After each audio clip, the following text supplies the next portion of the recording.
আসসালামু আলাইকুম রহমতুল্লাহি ওবরকাতুহু। সম্মানিত দর্শক, ইরান এবং আমেরিকার যুদ্ধ, ইরান এবং ইসরায়েলের যুদ্ধ এটি বাংলাদেশে এসেও আশ্রয় পড়েছে। আগামী দিনগুলোতে এ যুদ্ধ যদি প্রলম্বিত হয়, বাংলাদেশ নানাভাবে ক্ষতিগ্রস্ত হবে। আপনারা জানেন যে অতি সম্প্রতি ইয়েমেনের হুতিদের সঙ্গে যুদ্ধ করার জন্য, হুতিদেরকে দমন করার জন্য সৌদি আরবের নেতৃত্বে 10টি দেশের একটি জোট হয়েছে। এই জোটে বাংলাদেশ অংশগ্রহণ করেছে। যতটুকু আমরা খবরে জেনেছি যে এই জোট হুতিদের বিরুদ্ধে যে যুদ্ধ করবে, সেই যুদ্ধে জনবল দিয়ে, অস্ত্র দিয়ে, সব ব্যাপারে লজিস্টিক সাপোর্ট করার জন্য এই জোটের দেশগুলো তারা পরস্পরকে সহযোগিতা করবে। এখন আমাদের জন্য এটা কত বড় একটা ভয়ের সংকট। প্রথম সংকট হলো যে এই জোটের প্রমোটার হলো মার্কিন যুক্তরাষ্ট্র।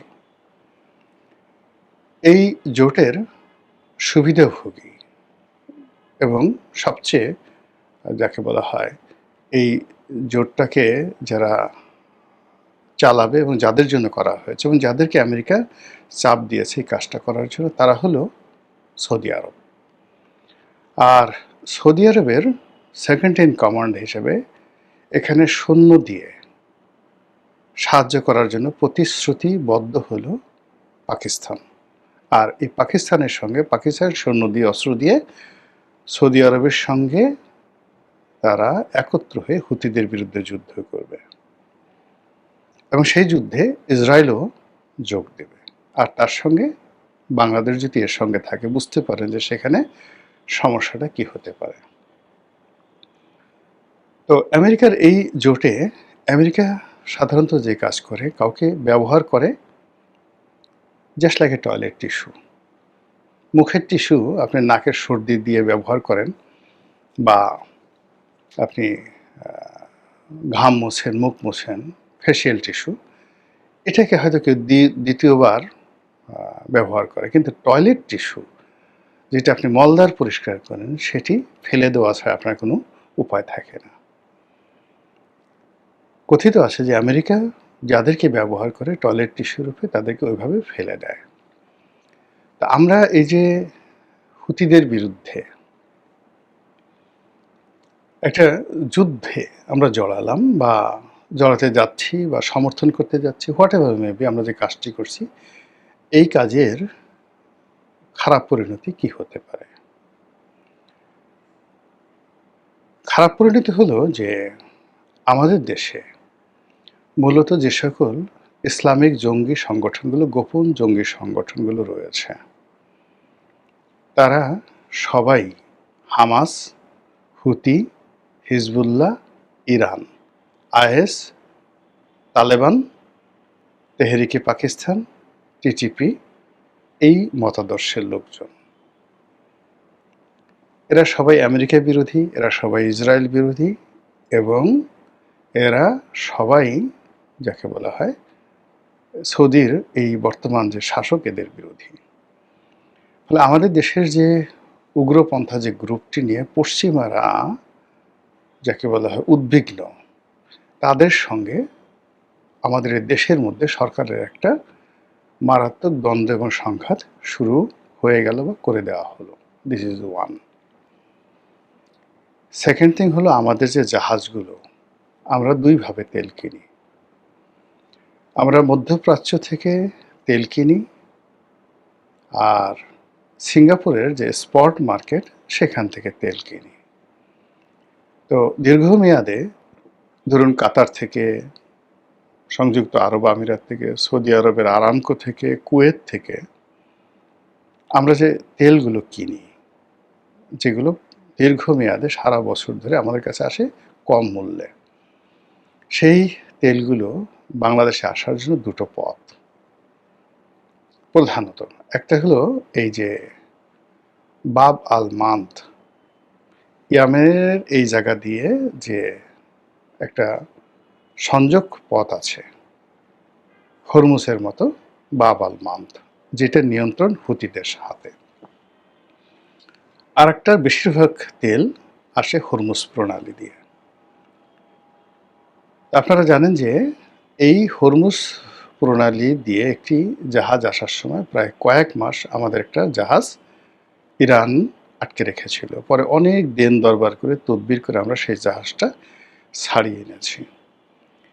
ইরানের সঙ্গে একটা সম্পর্ক স্থাপন করার জন্য তাদের যে শেষকৃত্য অনুষ্ঠান, তাদের ইমামের আয়াতুল্লাহ আলী খামেনি, বর্তমান যে খামেনি আছেন বা আয়াতুল্লাহ আছেন তার বাবা, তার জানাজাতে আমাদের স্পিকার সাহেব গেলেন, রাজনৈতিক নেতৃবৃন্দ গেলেন এবং ইরানের সঙ্গে একটা ভালো সম্পর্ক তৈরি হলো এবং আশা করা হচ্ছিল যে বাংলাদেশের জাহাজগুলো সেই ওখান দিয়ে একটা ছাড় পাবে, এই ধরনের কথা ইরানের রাষ্ট্রদূত বলেছেন। এবং এই রাষ্ট্রদূতের ক্ষমতা অলনে ছাড়েন, ইরানি রাষ্ট্রদূতের ক্ষমতা বাংলাদেশে মার্কিন রাষ্ট্রদূতের সমপর্যায়ে হয়ে গেছিল কয়েকদিনের জন্য।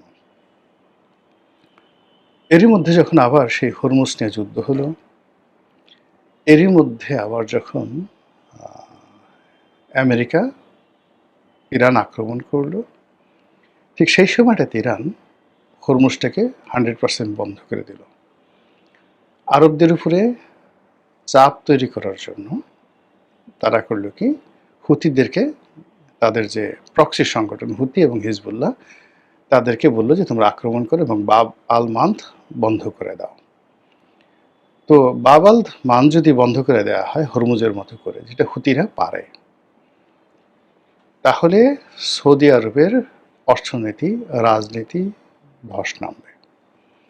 এবং হুতি এবং ইরান যদি সংযুক্ত আরব আমিরাতের এবং সৌদি আরবের তেল স্থাপনাগুলোতে জাস্ট 24 ঘন্টা আক্রমণ করে, এবং সেটা তারা আক্রমণ করবে হুমকি দিয়েছে। এর কারণ হলো আমেরিকা বলেছে যে তারা ইরানের তেল ক্ষেত্রে আক্রমণ করবে।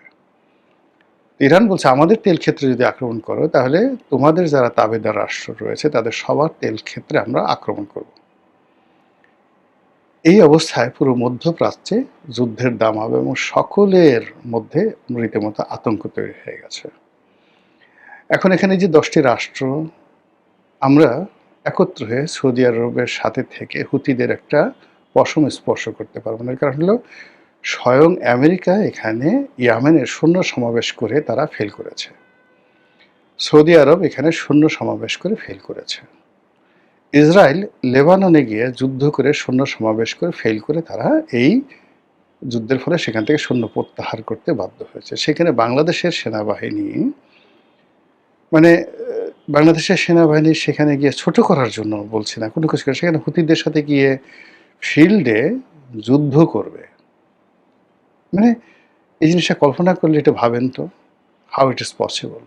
এইটা গেল এক। দ্বিতীয়ত হলো যে আমরা এই মধ্যপ্রাচ্যের যে উগ্র গোষ্ঠীগুলো প্লাস ইরান, এদের সাথে যে দীর্ঘমেয়াদে আমরা দ্বন্দ্ব এবং সংঘাতে, সময়ের বিবর্তনে দেখুন, যেহেতু তাদের একটা স্ট্রং পলিটিক্যাল রিলেশন আছে, ফাইন্যান্সিয়াল যাকে বলে কানেক্টিভিটি আছে, ফলে আমেরিকার সাথে, সৌদি আরবের সাথে, সংযুক্ত আরব আমিরাত, কাতার, এদের সাথে ইরানের এবং ইসরায়েলের শত্রুতা করতে দেরি লাগবে না, আবার 1 মিনিট বসতে দেরি লাগবে না। কিন্তু আমরা যারা ছাগলের 3 নম্বর বাচ্চা হয়ে এখানে বিভিন্ন রকম কর্মকাণ্ড করার চেষ্টা করছি, আমরা কিন্তু ছিটকে পড়ব। এবং এখানে ভারতেরও সমস্যা হবে না, পাকিস্তানেরও সমস্যা হবে না, কিন্তু বাংলাদেশের ভীষণ রকম সমস্যা হবে। গ্রাম বাংলায় দেখবেন যে স্বামী স্ত্রীর ঝগড়া করে, বা মিয়ার বেটা আর সৈয়দের বেটা ঝগড়া করে, পাশের বাড়ির চকিদার মামু, চকিদার চাচা, সে সালিশ করতে যায় এবং দুই পক্ষকে মিলানোর জন্য বিভিন্ন রকম চেষ্টা তদবির করে, দুই পক্ষ মিলে যায় এবং দুই পক্ষ মিলিয়ে তখন যে সালিশ করছে তাকে মারধর করে। আমরা যে অবস্থার মধ্যে আছি সে অবস্থায় কোনো জোটে যাওয়া, কোনো কারো পক্ষ অবলম্বন করা, কারো জন্য সৈন্য সমাবেশ করা, এই পর্যায়ের ধারের কাছে আমরা যাওয়ার মতো অবস্থা আমাদের নেই। আমরা আমাদের সৈন্যদেরকে জাতিসংঘের শান্তিরক্ষা মিশনে ভাড়া খাটাই। এখানে যদি জাতিসংঘ শান্তিরক্ষা মিশনে, এমনকি নিরাপত্তা পরিষদে আমরা যেতে পারি না। শান্তিরক্ষা মিশনে যদি বলা হতো সেখানে আমরা ইয়েমেনে সৈন্য পাঠাতে পারতাম, ইটস নট এ প্রবলেম। কিন্তু আমরা একটা জোট করে সেখানে সৈন্য পাঠাবো, সৈন্য পাঠানোর সঙ্গে সঙ্গে এই যে দুটো বৃহত্তম জলপথ বাব আল মান্দ এবং হরমুজ, এখান দিয়ে বাংলাদেশের জাহাজ, বাংলাদেশের পণ্য, এমনকি অন্য দেশের জাহাজে করে ওদের যে তেল আমাদের দেশে আসবে, চীনের তেল আসতে সমস্যা হবে না, কিন্তু আমাদের তেল আসবে, ইটস নট ইজি। এই গেল একেবারে নর্মাল সেন্সে। দ্বিতীয়ত হলো যে এই যে একটা জোট হলো, এই জোটের এগেনস্টে ইরান, আফগানিস্তান, তারপর চীন, রাশিয়া এবং তার সঙ্গে তুরস্কর একটা মনোসমর্থন, এই যে একটা ব্লক তৈরি হয়েছে, সেই ব্লকের সাথে আমাদের ব্যবসা বেশি না? আপনি দেখেন তো, রাশিয়া বাংলাদেশ ইনভেস্টমেন্ট কত? মোর দ্যান 2 লক্ষ কোটি টাকা ইনভেস্ট আছে রাশিয়ার বাংলাদেশে এই মুহূর্তে। আচ্ছা, চীনের এই মুহূর্তে বাংলাদেশে বিনিয়োগ কত? আমাদের কাছে কত টাকা পায়? আমরা প্রতি বছর কত বিলিয়ন ডলারের আমদানি সেখান থেকে করি? এটা নিয়ে চীনের সঙ্গে আমাদের যে সম্পর্ক, সেই সম্পর্কটা আমরা উন্নয়ন না করে আমরা এখানে কেন গেলাম? কোন অবস্থাতে গেলাম? এই যে একটা পররাষ্ট্রনীতি, এই যে একটা সামরিক জোট, মানে এটা যদি আমরা এর চাইতে আমরা যদি মায়ানমারকে করিডোর দিয়ে দিতাম, আমেরিকা যে করিডোর চাচ্ছে, ইভেন আমরা চীন যে করিডোর চাচ্ছে সেই করিডোরও দিয়ে দিতাম, সেটাও কিন্তু আমাদের জন্য কোনো সমস্যা হতো না। কিন্তু এই যে আমরা এখন যে কাজগুলো করলাম, এই কাজগুলো কোনো অবস্থাতে আমরা সামাল দিতে পারবো না। এমনি নতুন সরকার, নানা রকম বিপদ আছে, বিপত্তিতে আছে, অর্থনৈতিক সংকট আছে, তেলের সংকট আছে, এলএনজির সংকট আছে, সিএনজির সংকট আছে। তারপর আমরা এই যে জনশক্তি রপ্তানি, সেখানে সমস্যা আছে। এই অবস্থা আসলে যে যা চায় সবার সঙ্গে কমপ্লাই এই মুহূর্তে করতে হয় না। এই মুহূর্তে কিছু দরজা বন্ধ রাখতে হয়, কিছু দরজা খোলা থাকতে হয়। এমনকি ঘাস লতাপাতা খেয়ে হলেও এই মুহূর্তে অনেকগুলো দরজা বন্ধ করে যখন এরকম একটা পরিস্থিতি চলে তখন নিজেদের পিঠ বাঁচাতে হয়। আল্লাহ রাসূল স্বয়ং বলেছেন যে যখন ফিতনা, চারিদিকে ফিতনা তৈরি হয়, তখন ঘরের দরজা বন্ধ করে ঘরে অবস্থান করো। এখন ভারতে ফিতনা চলছে, পাকিস্তানে ফিতনা চলছে, এখন আমেরিকাতে ফিতনা চলছে, ডোনাল্ড ট্রাম্প নিজের ক্ষমতায় যায় যায় অবস্থা, রাশিয়াতে ফিতনা চলছে, মধ্যপ্রাচ্যে ফিতনা চলছে। আমরা কোনটাতে যোগদান করবো? আমাদের নিজেদের ফিতনা চলছে। এই অবস্থাতে আমাদের নিজেদের ঘর ঠিক রাখাটাই ছিল বুদ্ধিমানের কাজ। কিন্তু এখানে যে কাজগুলো করা হয়েছে, হয়তো অনেকে বলেছে সৌদি আরবে 25 লাখ লোক কাজ করে, যদি এটা আমরা না করি সৌদি আরব আমাদেরকে শ্রমিক ফেরত পাঠাবে।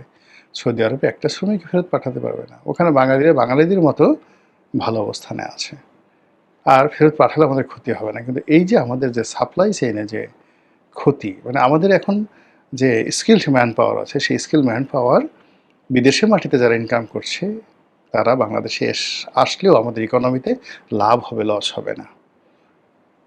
তো সেখানে মনে করেন সৌদি আরবে খেজুরের ব্যবসা করে, বাংলাদেশে এসে খেজুর বাগান করে ফেলছে মাত্র 1 একর জায়গাতে।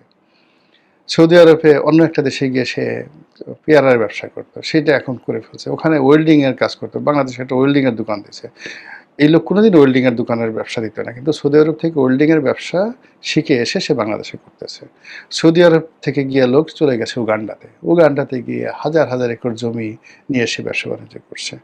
তো এখানে আসলে সরকার মূলত কোনো কিছু প্রমোট করার দরকার নেই, জনগণই তার নিজেদের মতো করে নিজেদের অধিক্ষেত্র তৈরি করে নিচ্ছে। সরকার শুধু দরকার হলো দেশের স্বার্থ, সামগ্রিকভাবে তারা যেটা করতে পারবে, সামাল দিতে পারবে সেই বিষয়গুলো। কিন্তু সেটা চিন্তা ভাবনা না করে ইনুস সাহেব যেভাবে একেবারে শেষ মুহূর্তে এসে অলনেছিলেন, কেন কি কারণে মার্কিন যুক্তরাষ্ট্রের সঙ্গে একটা গোলামির চুক্তি করে গেছেন, এটা যেমন আমার মাথায় ঢুকে না, একইভাবে এই সরকার মাত্র 6 মাসের মাথায় এসে এইরকম একটি জোটে, তাও আবার হুতিদের বিরুদ্ধে এরকম একটি জোটে অংশগ্রহণ করলো, এটা আমার মাথায় ঢুকছে না। শুধু আল্লাহর কাছে বলছি, আল্লাহ বিপদ এবং বিপত্তি থেকে জাতিকে রক্ষা করুন। আসসালামু আলাইকুম ওয়া রাহমাতুল্লাহি ওয়া বারাকাতুহু।